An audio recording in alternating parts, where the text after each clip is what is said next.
என்ன ஹதீஸ் படிச்சாங்க இங்க? இன்மையில தண்டனை பெற்று தரக்கூடிய செயல்கள். அப்ப அல்லாஹ் என்ன செய்யறான், நம்ம ஒரு தப்பு செஞ்சோம்னா அதுக்கான பனிஷ்மெண்ட் கண்டிப்பா என்ன இருக்கு இருக்கு. சரியா? அப்ப அதுக்கான பனிஷ்மெண்ட் கண்டிப்பா இருக்கு. அப்ப அது யாருக்கெல்லாம் இருக்கு? யாரெல்லாம் பாவ மன்னிப்பு கேட்கலையோ அவங்களுக்கு அந்த பனிஷ்மெண்ட் இருக்கு. நம்ம ஒரு தப்பு செஞ்சிட்டோம் அப்படின்னா உடனே என்ன செஞ்சிடணும், என்ன செய்யணும்? அல்லாட்ட பாவ மன்னிப்பு கேட்கணும். யாரெல்லாம் நான் அந்த தப்பை தெரியாம செஞ்சிட்டேன், என்ன நீ மன்னிச்சிடு அப்படின்னு நம்ம அதை கேட்டுட்டே இருக்கணும். ஏன்னா அல்லாஹ் எப்ப நம்மளுக்கு மன்னிக்கிறாங்கிறது நமக்கு தெரியுமா? தெரியாது. அப்ப அல்லாஹ் எப்ப மன்னிக்கிறாங்கிறது நமக்கு தெரியாது. அந்த தப்பை நம்ம என்ன செய்யக்கூடாது, திரும்பவும் செய்யக்கூடாது. ஆனா சில விஷயங்களை அல்லாஹ் என்ன பண்ணிடுறான், இந்த உலகத்திலேயே காட்டிடுறான். சில தப்புக்கு மட்டும்தான் அல்லாஹ் என்ன பண்ணியிருக்கான், மறுமை வரைக்கும் அந்த தண்டனையை வச்சிருக்கான். அதுல ஃபர்ஸ்ட் என்னது, கலகம் செய்வது. கலகம் செய்வதுன்னா என்னது, பிரச்சனை பண்றது. இன்னொன்னு தாய் தந்தையரை நோவினை செய்வது. பேரண்ட்ஸை என்ன பண்ணக்கூடாது, கஷ்டப்படுத்தக்கூடாது. அதை அடிச்சுதான் கிடையாது, வார்த்தைகளால கூட கஷ்டப்படுத்தக்கூடாது. அப்படி செஞ்சிட்டோம் அப்படின்னா என்ன ஆயிடும், அல்லாஹ் என்ன பண்றான், இந்த தப்புகளுக்கு எல்லாத்துக்குமே தண்டனையே இந்த உலகத்திலேயே கொடுத்துடுறேன் அப்படின்னு சொல்றான். அப்ப அந்த தப்பை என்ன செய்யணுமா, செய்யக்கூடாது. அப்ப ஒரு பிரச்சனை இருக்குன்னா அந்த பிரச்சனை என்ன பண்ணணும், அப்படி விட்டுருணும். சண்டை போடக்கூடாது, பொய் பேசக்கூடாது, புறம் பேசக்கூடாது. இதனால என்ன ஆகும், பிரச்சனை வரலாம். எதுல இருந்து நம்மளுக்கு பிரச்சனை வரும்னு தெரியுதோ அந்த பிரச்சனையில இருந்து நம்ம என்ன பண்ணிக்கணும், நம்ம தான் ஒதுங்கி வரணும். இப்ப தாய் தந்தையை என்ன செய்யக்கூடாது, நோவினை செய்யக்கூடாது. நோவினை செய்யறதுன்னா என்னது, வார்த்தைகளால நோவினை செய்யறது, அவங்க போய் கூப்பிட்டா காதுல வாங்காம போறது, அவங்கள மதிக்காம இருக்கிறது, இது எல்லாமே என்னது, அவங்கள நோவினை செய்யறது தான். வார்த்தைகளால மனதளவுல கூட பேரண்ட்ஸ் என்ன படுத்தக்கூடாது, கஷ்டப்படுத்தக்கூடாது.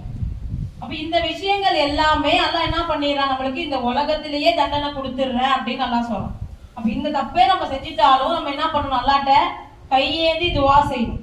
யாரெல்லாம் என்னை மன்னிச்சிடு, இந்த தப்பை நான் திரும்ப செய்ய மாட்டேன், நான் தெரியாம செஞ்சிட்டேன், என்னை மன்னிச்சிடு யாரெல்லாம். நம்ம அந்த தப்பை செஞ்சுட்டு திரும்ப மன்னிப்பு கேட்டுக்கிட்டே இருக்கணும். திரும்ப அந்த தப்பை செய்யாம இருக்கணும். பொய் பேசுறது பாவம் தான், புறம் பேசுறது பாவம் தான், திருடுறது பாவம் தான், அவதூறு பேசுறது பாவம் தான். இந்த இன்னும் நிறைய பாவங்கள்லாம் இருக்கு. இந்த பாவங்கள் எல்லாத்துக்குமே அல்லாஹ் தண்டனையை அங்க வச்சிருக்கான், கண்டிப்பா இருக்கு. அதுக்குதான் அல்லாஹ் என்னதை ஏற்படுத்தி வச்சிருக்கான், நரகத்தை ஏற்படுத்தி வச்சிருக்கான். சொர்க்கம் எப்படி ரொம்ப அழகா இருக்குமோ அதுக்கு ஆப்போசிட்டா உள்ளதுதான் நரகம். அது ரொம்ப கொடூரமா இருக்கும். அதெல்லாம் பாவிகளுக்கு, இறை மறுப்பாளர்களுக்கெல்லாம் அது இருக்கு. ஸோ அல்லாஹ் நம்மளை நரகத்துல இருந்து பாதுகாக்கணும். நம்ம இந்த உலக வாழ்க்கையில துவா செய்யணும். இன்ஷா அல்லாஹ் இங்க கேட்கிற துவா தான் அல்லாஹ் என்ன கொடுப்பான், அங்க போய் நம்மளுக்கு இன்ஷா அல்லாஹ் கொடுப்பான். இன்ஷா அல்லாஹ் மற்ற விஷயங்களை நம்ம என்ன பண்ணலாம், நாளைக்கு பார்க்கலாம். அதிகமாக பாவ மன்னிப்பு கேட்கணும். நம்மளுடைய தொழுகையில உட்காந்து டைமை வேஸ்ட் பண்ணக்கூடாது. நமக்கு வேண்டியதை நம்ம தான் கேட்கணும். யாரெல்லாம் நான் தெரியாம செஞ்சுட்டேன், என்னை மன்னிச்சிடு, நான் தெரியாம இதை பார்த்துட்டா மன்னிச்சிடு. தப்பான பார்வை கூட ஒரு பாவம் தான். தப்பா பார்த்தோம்னா ஒருத்தவங்கள, அது கூட ஒரு பாவம் தான். நம்ம இன்னைக்கு பார்த்துட்டு விட்டுருவோம், நாளைக்கு இந்த கண்ணு போய் சொல்லும் அல்லாட்ட, யாரெல்லாம் இவன் என்ன தெரியுமா பண்ணா, இவங்கள போய் தப்பா பார்த்தான் அப்படின்னு அந்த கண்ணு போய் நாளைக்கு அல்லாட்ட போய் நம்மளை மாட்டி விட்டுரும். நம்மளை மறுமையில யாருமே நம்மளை மாட்டி விடணும்னு அவசியமே கிடையாது. நம்மளுடைய உறுப்புகளே நம்மளை போய் என்ன பண்ண, அல்லாட்ட போட்டு கொடுக்கும். அல்லாஹ் அப்படி நிக்க வச்சிருவான். உங்க கண்ணு நீங்க என்னத்தெல்லாம் பார்த்தீங்களோ உங்க கண்ணு அப்படியே உங்களை அப்படியே போட்டு காட்டும். எப்படி நீங்க உங்க ஸ்மார்ட் கிளாஸ் பாக்குறீங்கல்ல, பிளாஷ் வருதா ஃபார் எக்ஸாம்பிள், அந்த மாதிரி நீங்க என்ன பார்த்தீங்களோ உங்க கண்ணு அப்படியே காட்டும். உங்க காது வாய்ஸ் ரெக்கார்டு கேட்கிறோமா, குரூப்ல எல்லாம் போட்டா கேட்கிறோமா, அந்த மாதிரி உங்க வாய்ஸ் ரெக்கார்ட் என்ன காட்டும், காது அப்படியே சொல்லும். எல்லாம் என்ன தெரியுமா பண்ணா, இதெல்லாம் கேட்டான், இந்த தப்பான விஷயங்கள்லாம் கேட்டான் அப்படின்னு அந்த காது அப்படியே காட்டும். வாய்க்கு மட்டும் எல்லாம் போட்டுருவான். ஏன்னா அந்த வாய் தான் பொய் பேசுது, புறம் பேசுது, கோல் சொல்லுது அப்படின்னு வாய்க்கு மட்டும் பேச முடியாது மறுமையில் அல்லாட்ட. அப்புறம் கை சொல்லும், யாரெல்லாம் இவன் இந்த தப்பெல்லாம் செஞ்சான் அப்படின்னு இந்த கை பேசும். ஹார்ட் கொண்டு பேசும். யாரெல்லாம் இவன் இந்த கண்ணால இந்த பார்வையை பார்த்தான், வாயால இப்படி பேசுனா, நான் உள்ளத்துல எப்படி தெரியுமா நினைச்சான், அவன் பொறாமப்பட்டான், வாயால நல்லா இருக்குன்னு ஒருத்தவன்ட்ட சொல்லிட்டு உள்ளத்துல போய் என்ன பண்ணான், பொறாமப்பட்டான் அப்படின்னு அந்த மனசு சொல்லும். அப்புறம் காலு சொல்லும், யாரெல்லாம் இவன் என்ன பண்ணான், பாங்குடைய சத்தத்தை கேட்டு தொழுகைக்கு செல்லாம போய் விளையாண்டான் அப்படின்னு அந்த காலு சொல்லும். இன்னும் தப்பான இடத்துக்கு போனாலும் இந்த காலு போய் சொல்லும். இப்ப மறுமையில யாருமே நம்மளை போட்டு கொடுக்கணுங்கிற அவசியமே இல்லை. நம்மளுடைய பார்ட்ஸே எல்லாமே அல்லாட்ட போட்டு கொடுத்துரும். அப்ப நம்ம என்ன செய்யக்கூடாது, எந்த ஒரு தப்புமே செய்யக்கூடாது.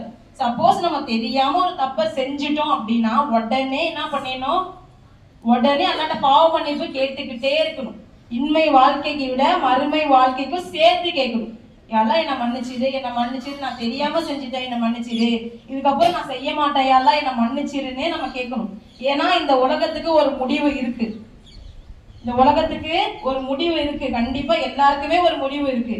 ஆனா அந்த உலகத்துக்கு என்ன இல்லை, முடிவே கிடையாது. அது நிரந்தரமா இருக்கக்கூடியது. அல்லாஹ் ஒரு விஷயத்தை நம்மகிட்ட கொடுத்துட்டான் அப்படின்னா அது நிரந்தரமா அப்படியே இருக்கும். ஆனா இந்த உலகத்துல அது இருக்காது. ஏன்னா இந்த உலகம் அழியக்கூடியது. அல்லாஹ் எப்ப வேணாலும் இந்த உலகத்தை அழிக்கலாம், எப்ப வேணாலும் அழிக்கலாம். ஏன்னா நான் ரசூல்லா வரும்போதே நானும் மறுமையும் இப்படி வந்தோம் அப்படின்னு தன்னுடைய 2 விரல்கள்ல அவங்க செய்கை செஞ்சுட்டு வந்தாங்க. ரசூல்லா மௌத்தா போய் கிட்டத்தட்ட 1445 வருஷத்துக்கு மேல ஆயிடுச்சு. அப்ப ரசூல்லா சொல்லும் போது நானும் மறுமையும் ரொம்ப நெருக்கமா இருக்கும்னு சொன்னாங்க. கிட்டத்தட்ட நம்ம 1400 வருடங்களை கடந்து வந்துட்டோம். அப்ப மறுமை எப்ப வேணாலும் ஏற்படலாம், எப்ப வேணாலும் உலகம் அழியலாம். நம்ம அல்லாஹ்வை ஃபேஸ் பண்றதுக்கு தயாரா இருக்கோமா? நன்மை எல்லாம் சேர்த்தாச்சா எல்லாரும்? அப்ப அந்த ஒரு நன்மையை நம்ம செய்யறோம் அப்படின்னா அது அல்லாஹ்வால் ஏற்றுக்கொள்ளப்பட்டாதான் அது நம்மளுக்கு கிடைக்கும். அப்புறம் என்ன பண்ணணும், ஒரு நன்மையை செய்யும் போது அல்லாஹ்வுக்காக மட்டும்தான் செய்யறேங்கிற நியத்தை வச்சுட்டு செய்யணும். சரியா? இன்ஷா அல்லாஹ் மற்ற விஷயங்களை நம்ம நாளைக்கு பார்க்கலாம். அஸ்ஸலாமு அலைக்கும் வரஹ்மத்துல்லாஹி வபரகாத்துஹு.